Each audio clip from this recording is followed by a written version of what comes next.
ពេលនេះប្រពន្ធខ្ញុំឲ្យខ្ញុំចូលផ្ទះវិញហើយកុំកន់តើយហូមួយសិនមកខ្ញុំជឿងមែនតែនជូតញាតប្រុសស្រីបតភ្លេងចាស់យកបំផ្លាស់មនុស្សលេងយកបជាងលោកប្រពន្ធក្រៅប្រពន្ធខាងដីប្រផាត់តិចពួយក៏ដល់លួចមានស្រី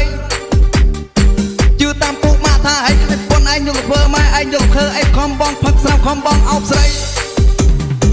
បងស្រក់ទឹកផ្នែកពុកកាយវាមិនឈ្នះនៅប្រពន្ធនៅផ្ទះក៏បង្ខំអញអីវាថាអោបទៅហើយសំគ្នាណាស់ដល់ប្រពន្ធនៅផ្ទះចេះតែនោមកូនខ្ចី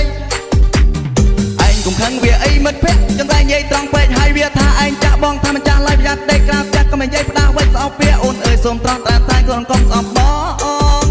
អើងអើយថ្ងៃនេះនៅផ្ទះបកអាវលៀងចានលេបកូនបោះដីធ្វើអីក៏បានងូតទឹកឲ្យម៉ូតូងូតទឹកឲ្យឡានចាំបងលើក